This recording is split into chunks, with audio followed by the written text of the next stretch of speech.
Ladies and gentlemen, Season 5 of The Spotlight continues right now. This week on The Spotlight, President Biden. Left out? Democrats are reportedly fuming that President Biden isn't doing more to fight back against the conservative Supreme Court rulings. But how much power does he really have to change things on his own? A sacred oath? Former Defense Secretary Mark Esper speaks out exclusively on why he thinks former President Trump is a threat to American democracy given the events of the January 6th riots and how he undermined the election results. I thought it was better staying in the job and trying to shape policy to prevent bad things and advance good things for the nation rather than just resigning. Did Mark Esper do enough to intervene at the time? And is he setting up what could be at stake for Donald Trump if re-elected president in the future? Plus, in this week's Guiding Spotlight, David Martinez sits down exclusively one-on-one with actor, producer, director, and writer Tony Vozzo, who is opening on where his satisfaction is throughout his life and career. Now, let's get it on and get this Spotlight party started.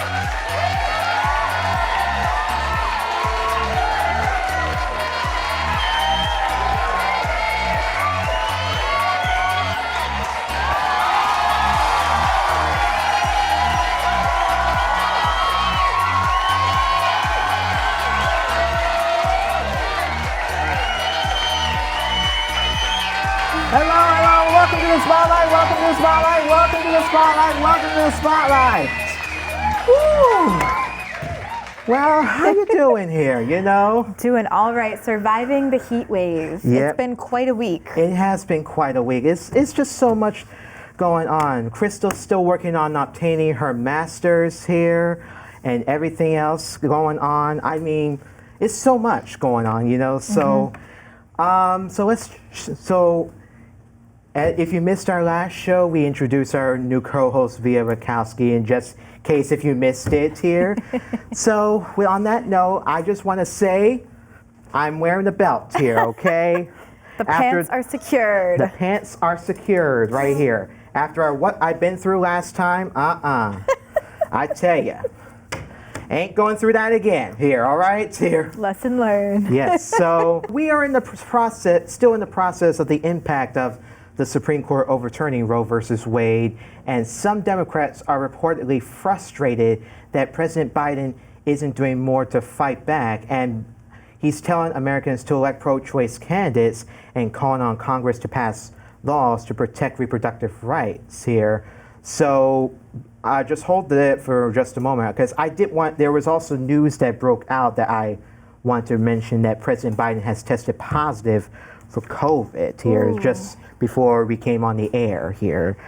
We just found out about that news. So, but all of us at the Spotlight wish him a speedy recovery because he's fully vaccinated and double boosted, boosted twice, you know. Yeah. Wow, that was breaking news to me as well. I know, yeah. Wishing him the best. Yeah, we all wish him the best. But about as I mentioned, with Biden here, so, what more should President Biden do specifically in terms of what we've been through with the Roe versus Wade overturn? Yeah, it's tough because I wish I knew the answer to that. I think a lot of us probably feel that way of, on a lot of issues of why can't more be done on X, Y, Z, but it seems to be a lot more complicated than we realize. Yes. Obviously voting, but there's got to be something more beyond this point. I don't know technically what else can be done. I'm dying to know what else can be done because I'm sitting here scared along with a lot of other people knowing that this is just step one of many. A lot of us are, and it's because we don't know what the next step is because a lot has been happening, and even on Capitol Hill where many people of Congress got arrested just for protesting at the Supreme Court here, just for the abortion rights here.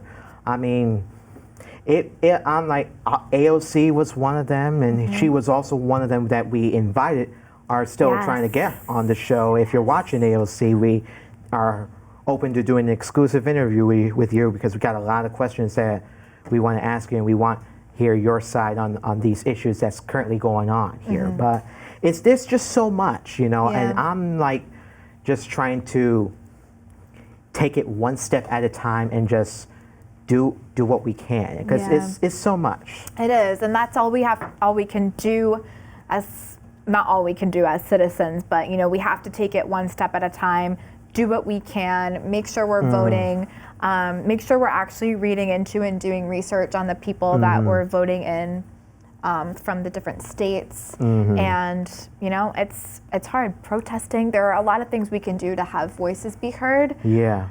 But clearly there is a deeper issue that I think is slowly crumbling, the way that we've been running things and the way the government and everything is set up, and it's just starting to kind of backfire because we're getting stuck in these laws and decisions that do not reflect the majority and do not reflect most Americans. Right. Just tell us which, you mentioning about what to do and to like get our voices heard, what is more than one thing that, or a few things that we could do to get that happen, because I feel like we may not be doing enough to get our voices to be heard, because I know we're doing a lot of protests, but there's got to be something more than that that has to be done in order for this to not happen again in the future, basically. I know, I wish I knew the magic response. I think so much of us do, but this is kind of going back to the question, is where I think, you know, President Biden needs to be called on to I don't know what the realm of capability would be, but something has to be sort of overrode or, you know, executive ordered. Yes. You know, we're desperate for answers and for help here, and we're feeling vulnerable and scared as women, and you know, it's tough. Whether if it's women, men, or youth, it's the same thing here. And all of us. Yeah, because the thing about it is that we as Americans, we may not agree on each other about this issue of Roe versus Wade and abortions, but it is up to us to take action for us to prevent this from happening again, or because otherwise our rights will be violated. Because we are entitled to our human rights, and there are like 30 of them. I could name 30 of them all day if I had it in front of me, but it's just so much to name here. But the main purpose is you got to get out and protest peacefully without any trouble, because that is your right, and that is your First Amendment right, and you are entitled to protest, basically. And that's all there is, all right? We'll be right back, y'all.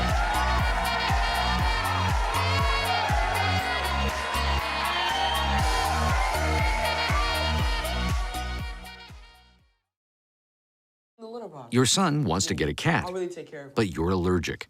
Do you A, prepare yourself,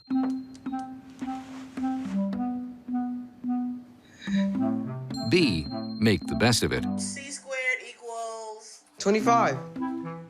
Good job! or C, find a loophole? When it comes to parenting, there are no perfect answers, but that's okay, because you don't have to be perfect to be a perfect parent. Teens in foster care will love you just the same. Dang, bro, I'm so late. Yeah, I'm late to class, man. Thinking about who I was gonna vote for, probably Drew. Jasmine. No, bro, she's fake. She's fake. President, here you go. Thank you. Hi guys, vote for me for class president. Hi ladies. I'm not voting for this. Oh no. Can you believe this? Bye ladies.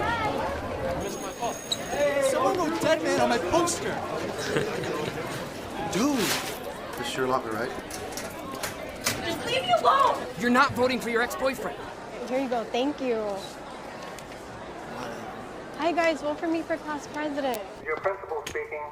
Don't forget, cast your vote today. All right, come on, guys. Gym class ended 5 minutes ago. Let's go.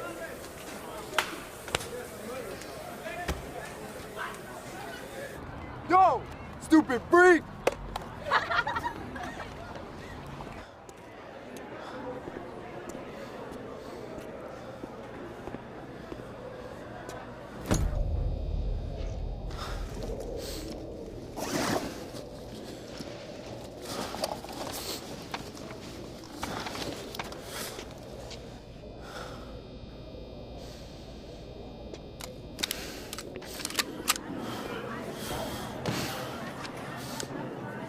Look at me!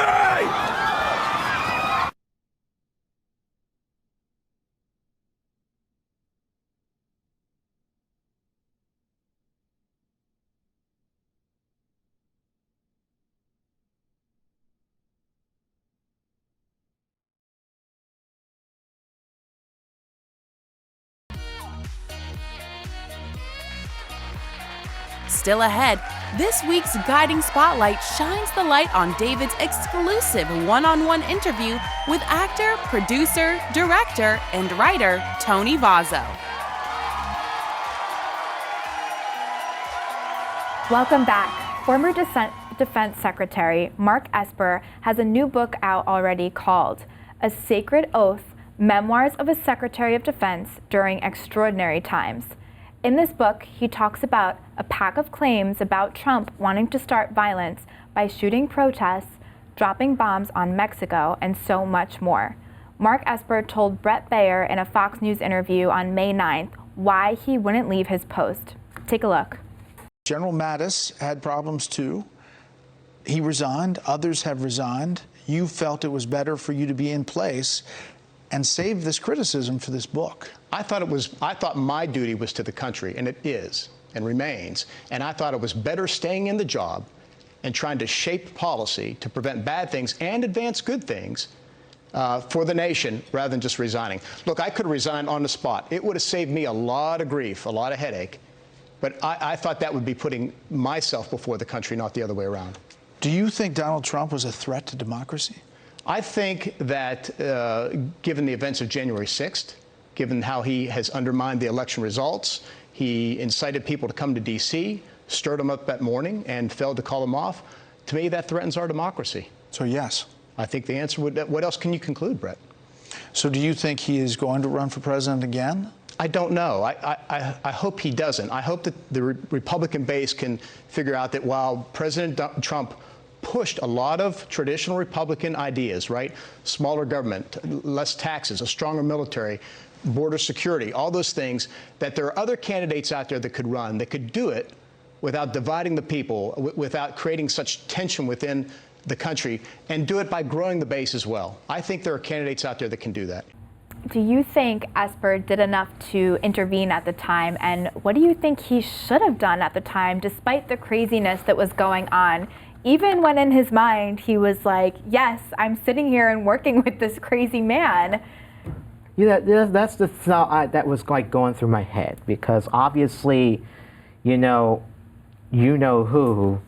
I know, we haven't even really said his name before and it just came out again. Well, you're the one that said, I never say his name on the show because he gets on my nerves all the time, despite everything else that's been going on with the January 6th, because obviously, because he clearly he would, I don't know if you saw like part or some of the interview that when he was on 60 Minutes, because he addressed the claims, calling them a complete, who addressed claims in a statement in 60 Minutes, calling them a complete lie, and he said he had 10 witnesses who could back up his denial. We need to see those 10 witnesses, sir, to see if they believe in you, because obviously, I don't believe you at all.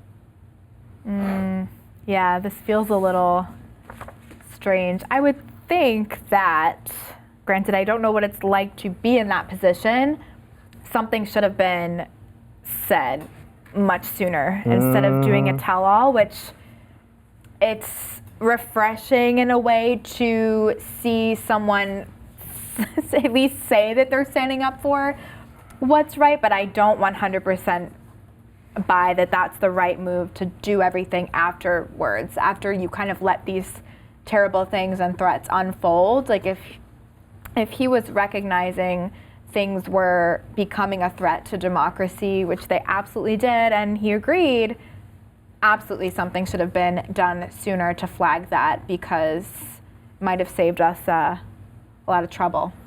Totally, I would say. It was not only saved us a lot of trouble, but it would also have led to a point where we would have never had the riots on January 6, 2021. Most importantly, yes. Yeah, because otherwise, why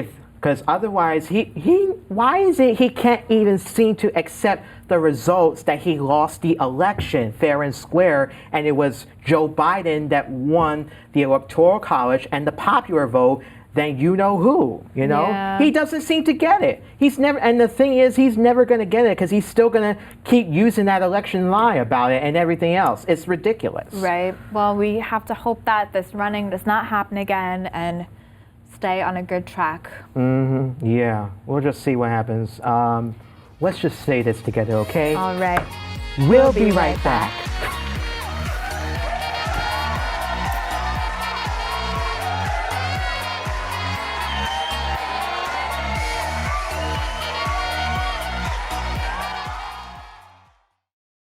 I want you to get the vaccine because I want you to be safe. I don't want you to be a patient I take care of in the hospital. That's what I'm scared of. I hug you. Yeah. Love you. Love you too.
So welcome back. Over the weekend of July 16th to 17th, a mother became very upset after a recent trip to Sesame Place. That's in Philadelphia, Pennsylvania. She's calling them out for alleged racism after a person in a Rosita costume is seen dismissing two black children who wanted a hug and or a high five. Take a look at this.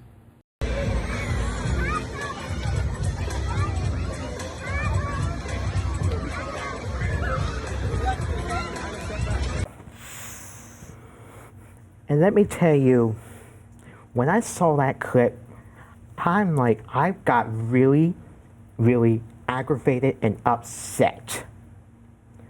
Like, what kind of treatment are you giving to these little kids here? Like, really? You can't even give them a little courtesy and just a little respect when those two children are a fan of Rosita from Sesame Street?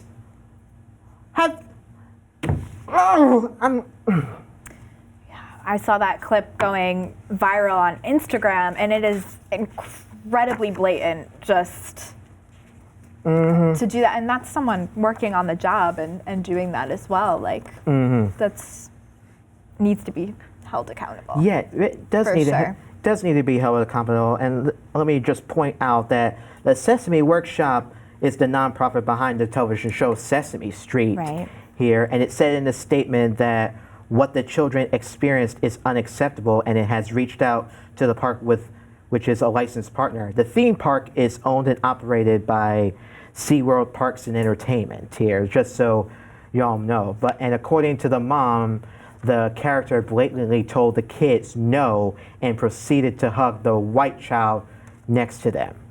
And that's the part that gets me even more sick and more upset.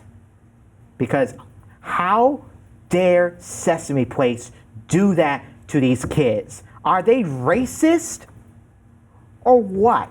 Do you want?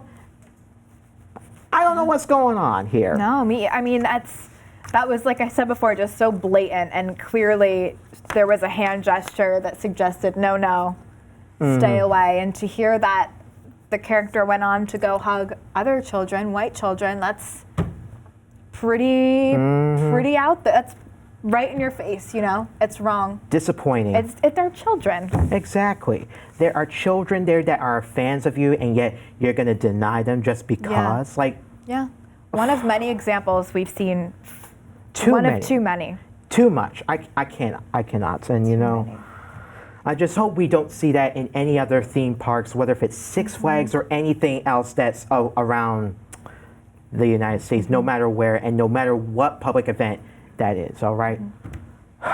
And on that note, I'm going to take a deep breath and be right back, all right?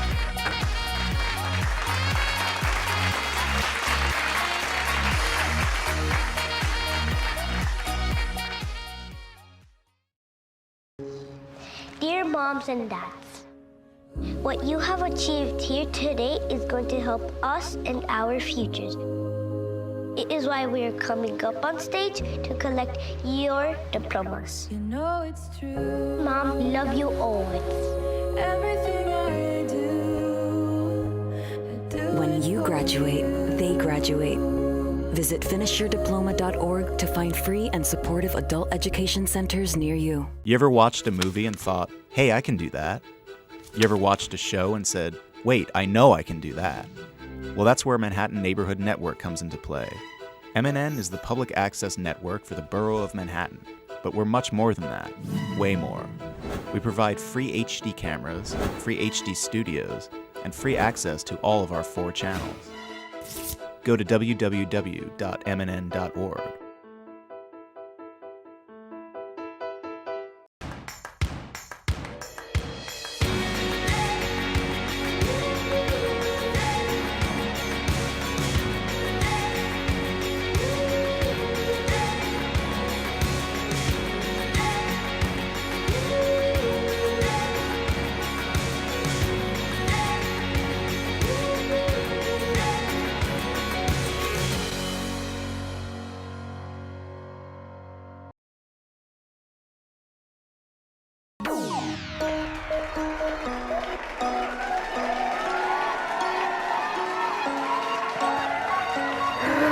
Well, welcome back. I feel a little more better from that last segment, but we're about to do our free chat segment, and it's been a long while. So, I mean, I wanted to get to know Via a little more because we hadn't had the time because a lot's been happening with all the news that's been going on and everything else. I know we briefly had chat over where we got to know each other when we did the auditions first. Yes, that's how it began. So why don't you just tell the viewers what we don't know about you, because there's certain things that I know that I'd rather have you tell them that. So I'll just...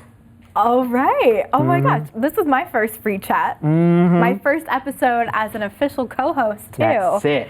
So, wow. Okay. A little bit about me. Well, I'm Via. Hi. I am a TV host and a creator. When I'm not doing TV hosting, I help small businesses tell their story through writing, through social media. So ultimately, I'm a storyteller behind the scenes and in front of the scenes, on the camera. Yes. Before I was hosting this show, I used to host fashion segments on Pix 11 News, which is kind of where I got a little taste of TV hosting, and I absolutely loved it. I used to do theater as a kid, so it was always in here, but I kind of got to unleash it again when I did that, and then I was doing more hosting on some live streaming apps, doing talk show based things and some shopping based things, because my background and my studies is in fashion, so that's always a passion of mine, but it spread more to real life things and lifestyle type things and news and topics that are important to speak up about. Yes, and we mentioned Pix 11, just to get everyone, if not everyone's familiar with Pix 11, it's WPIX, it's the affiliate here, which used to be also known as New York's movie station, the WB11.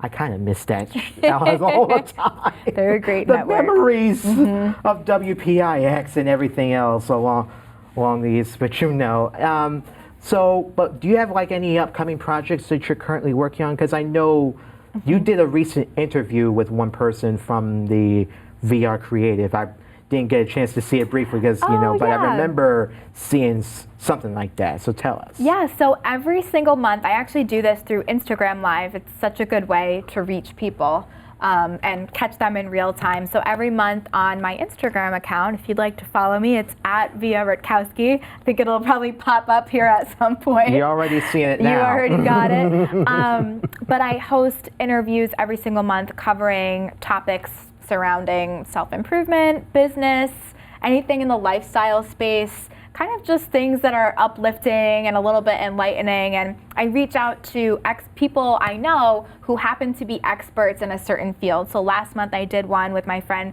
Courtney Harden, who has a show on the BS3 network, which is in Philadelphia. And he was talking all about the act of taking the leap. So taking that jump into something that, like maybe a project or a show or a podcast that you're afraid to start, but it's like something's calling you to just start it. So he talked to us a little bit about that.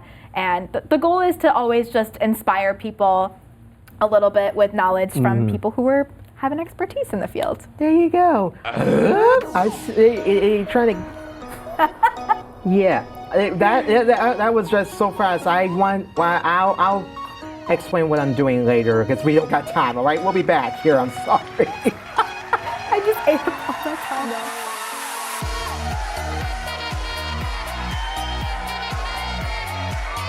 If Tony Vozzo has done a lot throughout his life and career, then what is his legacy he hopes to have? Don't miss David's exclusive one-on-one guiding spotlight interview with actor, producer, director, and writer Tony Vozzo. Next.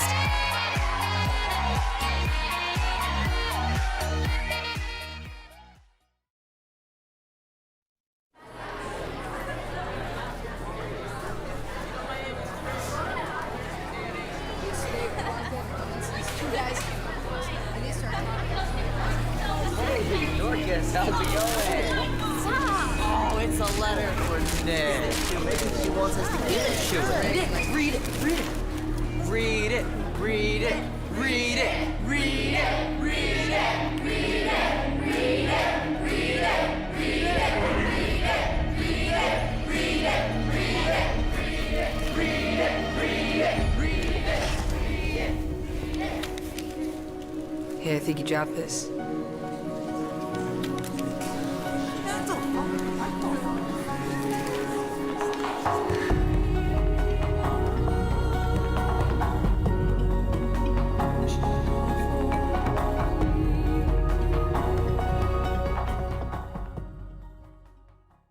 You know, a lot of people think that when you watch TV, it takes thousands of dollars in order to produce a show. But Eminem has proved to me that with a small team, you can make big things happen. I have taken every workshop. The editing labs were amazing. They will help you with those first few shows to get you up and running. The best thing about my education at Eminem is that it's never gonna stop. I called my mother and thanked her for bringing me to this country because there is this and I get to do this. Find out how you can get involved. Visit mnn.org/education.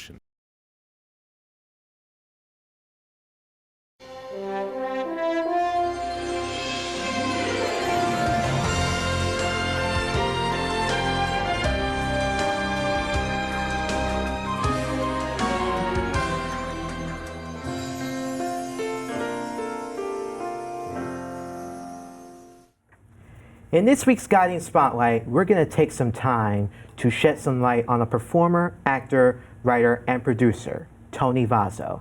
Tony is known for his talent from his small roles on NYPD Blue, Law & Order, and Guiding Light, just to name a couple or a few. But mainly his work in acting, writing, producing, and directing a class act, and a class act 2. And yes, indeed, he has appeared on this show as a guest a couple times. I sat down with Tony Vozzo in 2019 to talk about, well, Tony Vozzo. So when you first started out as an actor and a performer, what was like your immediate response? Well, after the workshops that I taught in the communities in the 60s and throughout the 70s and early 80s, the programs terminated because lack of funds. So I took a hiatus for a year looking for employment and so forth. And I decided to pursue a career as a professional actor for film, stage, and television. And I went and got my headshots together and worked on a resume and started submitting for television shows and different projects. And I was very successful for about 3 or 4 decades as a professional actor. I've appeared on many television shows, Law and Order, Blue Bloods, various commercials, principal roles in commercials, stage projects, off-Broadway shows.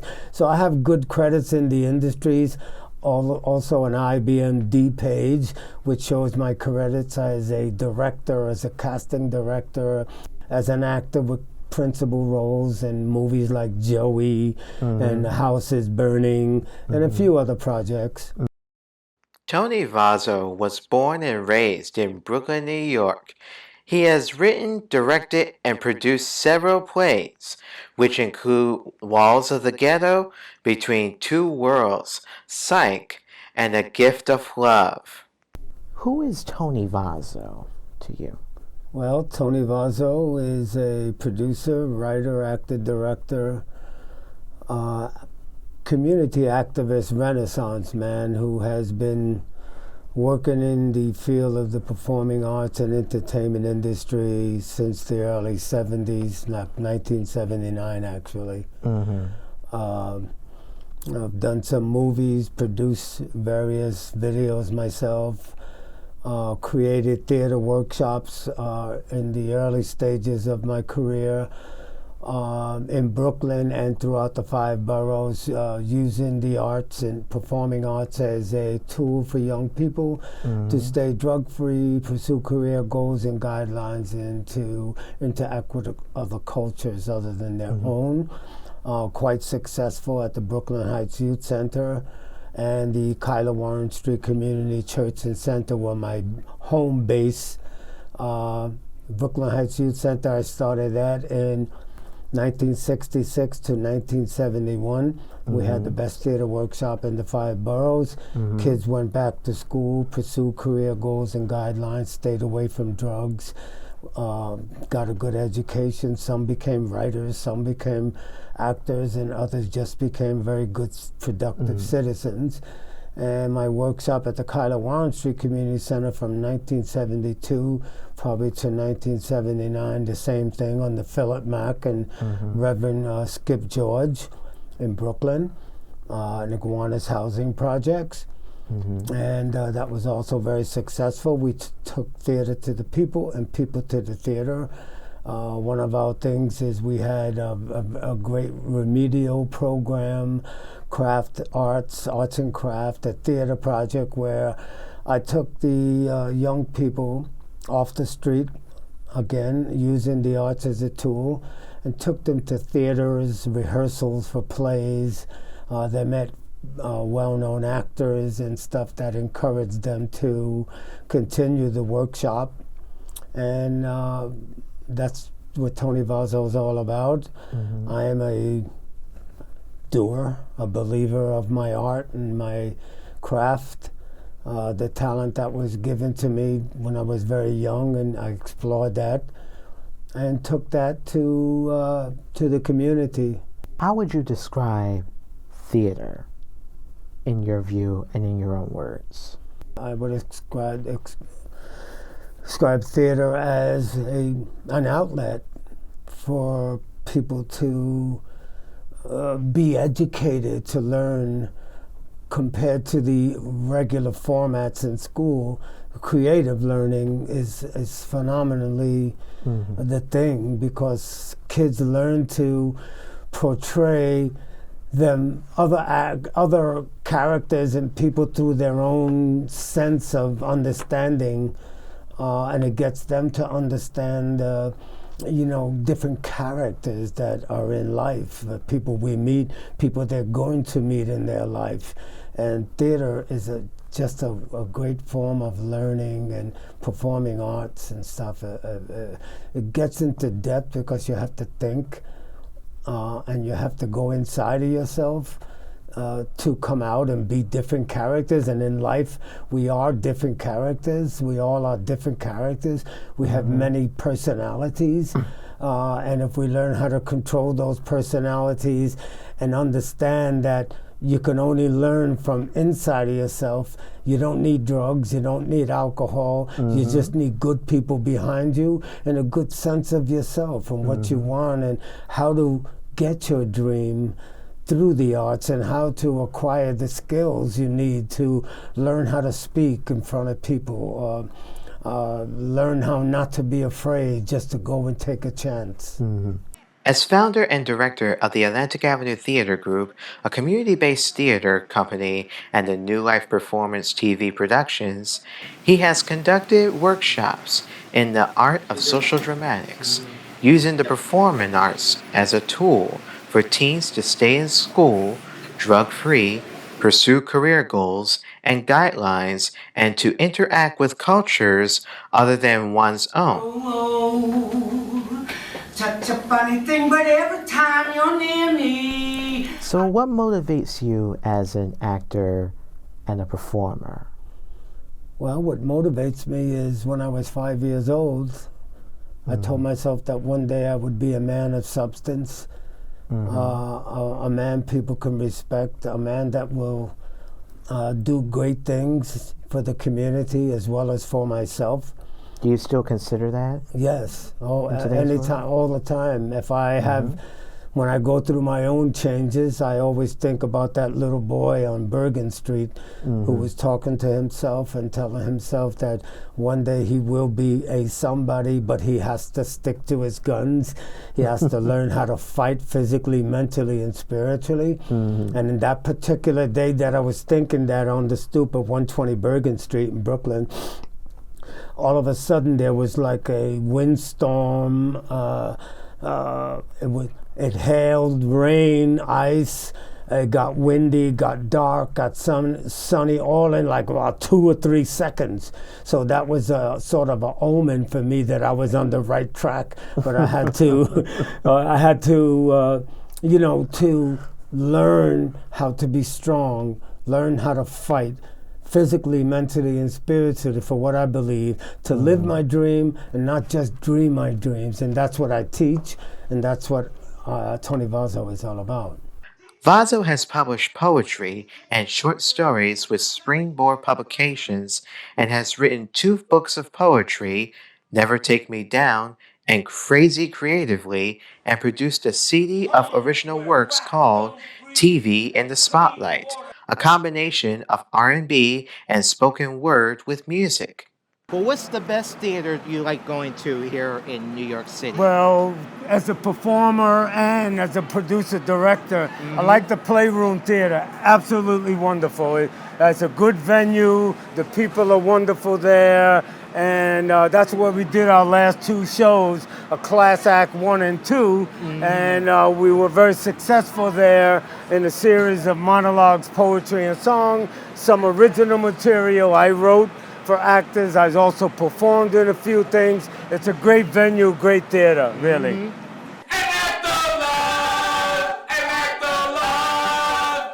In 2018, Tony Vozzo produced and directed a Class Act and a Class Act 2.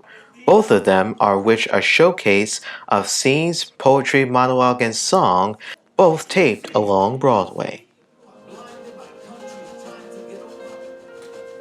Flag wavers, name callers, a big tall freaky mama standing in the middle of the ocean. I decided to give it the name a Class Act because the participants were really class people, class individuals who dedicated their time, they did their homework, they loved the fact that I was giving them a platform, a venue to be recognized as actors, professional actors, not amateurs. Because people have confuse that word amateur and professional. There are a lot of people who are maybe considered amateurs but have a professional approach and attitude towards learning and being and wanting, you know, compared to people who are consider themselves, oh, I'm great, I'm professional, but yet they're never on time and they're always down the or look down on those people who are trying, not realizing that they were there too, so give people opportunity. So I decided to call it a class act because the individuals were all class act individuals, human beings, and very good actors. When you did your acts on stage and performed, were you nervous at all? No, not at all. Not at all. Since I've been in the business a long time and understand my greatness and not being egotistical, but understanding my greatness and what I give my students and what they receive from that and how they were able to mold what I gave them and nurture it and make it their own. So no, I wasn't nervous at all and didn't have difficulty casting because although I did do some outside casting, but no, I wasn't nervous, and the casting was quite easy because I had the individuals at hand, with the exception of a few individuals I needed for particular scenes. So I went outside that realm, so to speak. What was the best part of doing a class act, or like what was like the best performance that you've seen on a class act? Well, all of it, every scene. All the actors were phenomenal. They were awesome. They were so on point. I just wish I was in the audience to be able to see it. And the only reason I perform with them is because some people jumped out of the project, so we had some space for material. So I decided to put something I wrote in here and there or sing a couple of songs. And it also allowed them to grasp from my energy when I was performing. It was a song I was singing, Sunlight, when I was performing it in the two versions, Class Act 1 and Class Act 2. And little did I know the actors were backstage while I was singing, moving, but the audience was like at a standstill. And Class Act 1 and Class Act 2, the audience wasn't as great in numbers, but they would respond well and they were moving to the music and the great work the actors and the students did in those two particular shows. Come on, come on, come on, come on, come on, come on, come on, come on. Sometime, baby, when I'm standing next to you, I want to hold you. Do you consider yourself an icon? Well, I never did use that word. Although it's like a legend, basically? I never used that word either, but sitting with you in this interview and in the last year or so, I would consider myself, an icon. I'm a legend in my own right. I think the people that I've touched with my art and my work who are now actors or writers or just great people who found themselves. There's a woman by the name of Barbara Wheeler at the Kyle Warren Street Community Church and Center. Her father was a pastor, Bert Wheeler. He's no longer around, but I love him dearly. And Barbara is now an adult, and she lives in Atlanta. And she was like 9 or 10 when I worked with her. And she just sent me something that said that I'm a real Renaissance man, giving my art and my love to the community and my life dedicated to the art and to the well-being of others. So, yes, I've become an icon, a legend, a doer, a activist, and I've always been an activist. And basically that's how I feel today, these last couple of years. His most recent stage credits include a reading of American Buffalo at the Players Club in New York City. His work includes The Revolving Door, which is his true life accounting working with the disabled. America, land of opportunity and pride, running wild with red, white, and blue dreams. So how do you compare yourself to other actors and performers? I don't compare myself to anyone else. I'm just as good as anyone else.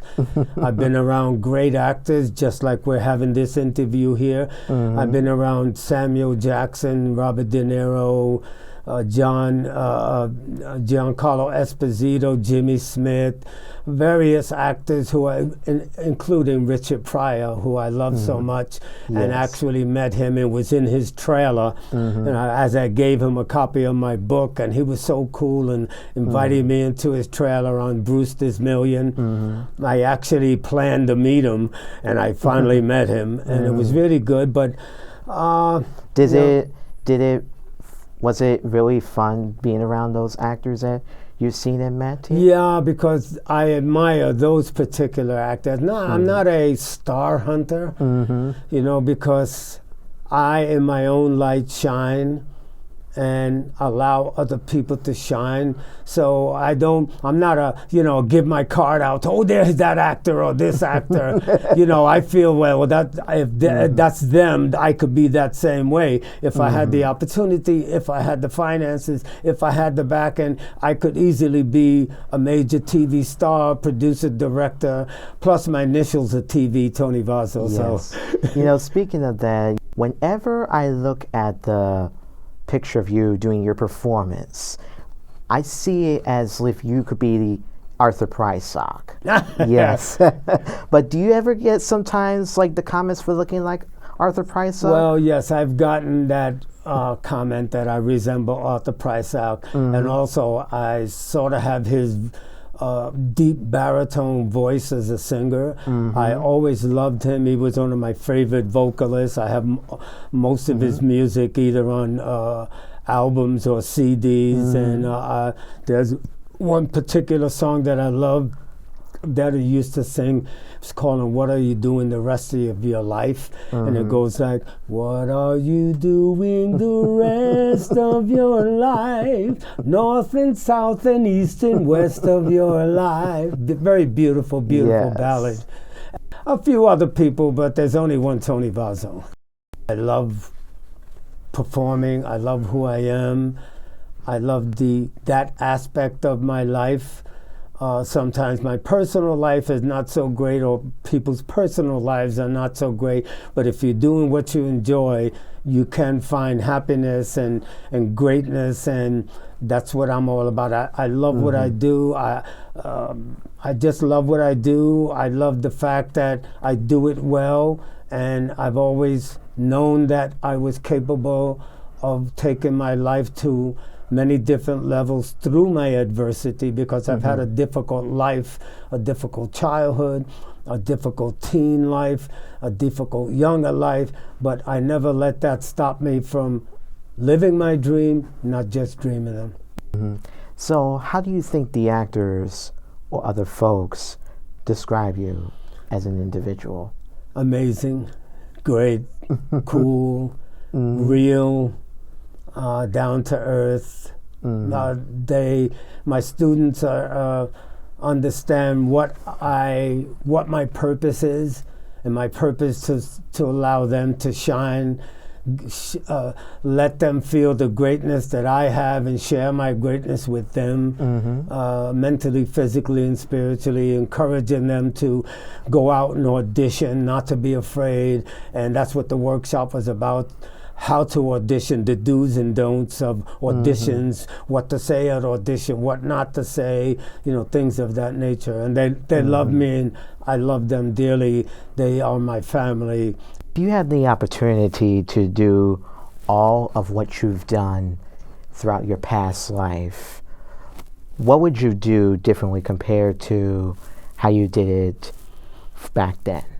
Well, it's kind of a difficult question, because I always wanted to be a professional boxer. I was being trained at an early age by this prize fighter from England. Was a West Indian a fighter who was a middleweight fighter, and he had a championship belt and so forth in his life, but he was in an accident and had to stop. His name was Vern. He was a very big guy, and he saw me fight one day because somebody wanted my skates, and they wanted to take my skates, so I took my skates off and beat the hell out of the guy with them and said, "Hey, you want them?" And he saw that I fought the two guys at one time, and he came over to me, and long story short, he took me to the gym and showed me how to box and weave, because I was pretty good fighter for, in my life, that's the part of me that was natural. I was good with my hands.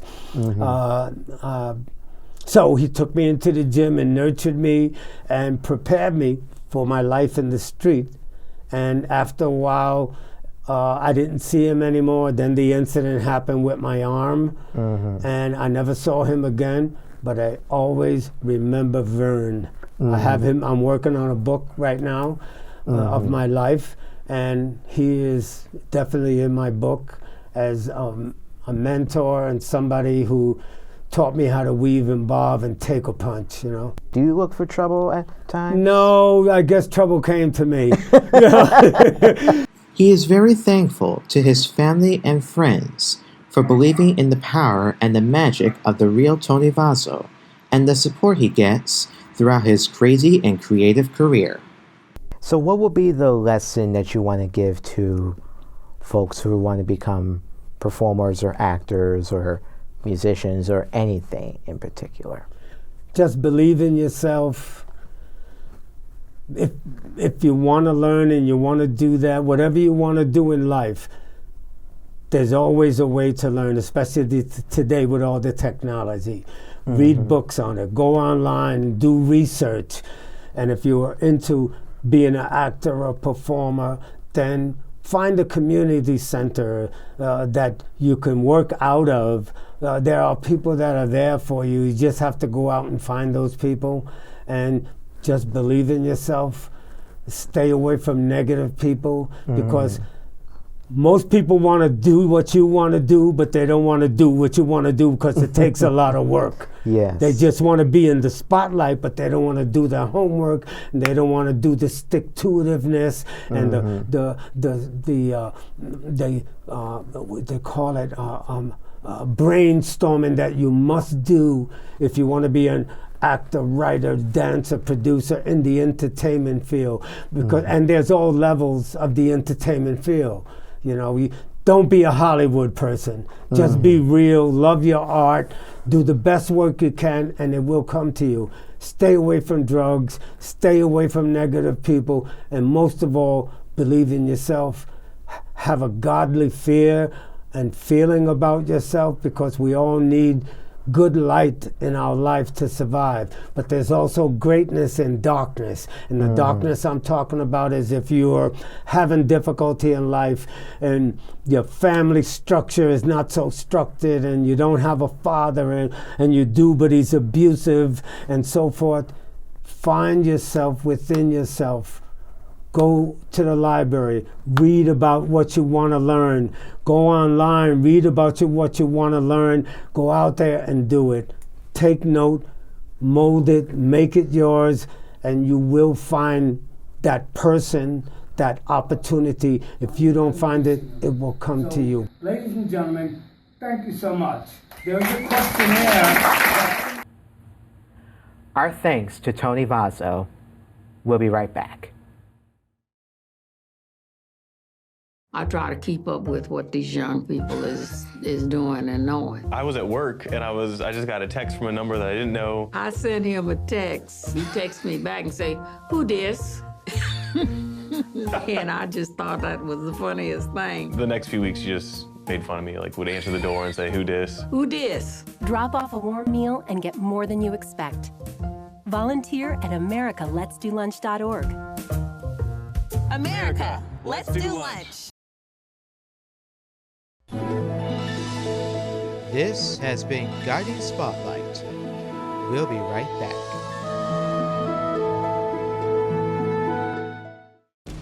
Hi guys, this is Anna Curiel and welcome to the YC Weekly. Sometimes it can feel like it's impossible to get up or just feel like doing anything. Anxiety is something that all of us face at one point or another. For some, it can be worse or more frequent than for others. So today, hopefully I can make it easier for you to deal with anxiety. It's important to know yourself and your body. Finding out which activities calm you down and what can trigger your anxiety is an important first step. Have someone to talk to. Find someone you can trust like a friend or a family member to let them know when you're feeling overwhelmed. Dealing with anxiety isn't easy, but it can be easier to manage when you don't have to face it alone. On the other hand, there are some people that may not help you when you're feeling overwhelmed, or even make your anxiety worse. Sometimes it may be necessary to cut those people out of your life, even if they may seem like a friend or have been close for years. It's difficult, but it's important to recognize toxicity in your life. You'll feel better afterwards. One of the biggest causes of anxiety is stress and feeling like you have to do everything at once. Organize your life. Good time management can help you take on your responsibilities in a more efficient way so you know when you can have time to yourself.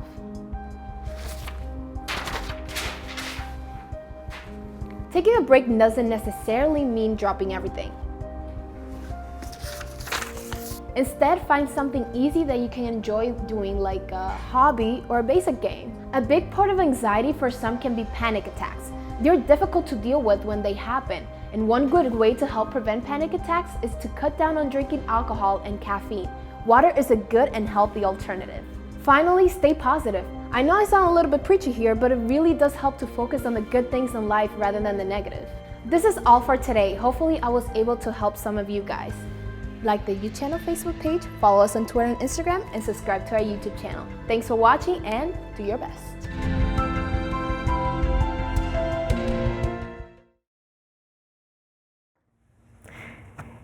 You know, this hour goes so quick, I'll tell you. And you know, we're thankful that you are watching and supporting us. We're also thankful to express our voices and so much more. And we want you all to have a great week. We're unfortunately out of time here. Good luck, be well, be safe, and take a moment to express yourself, have fun, and enjoy the spotlight. That's it.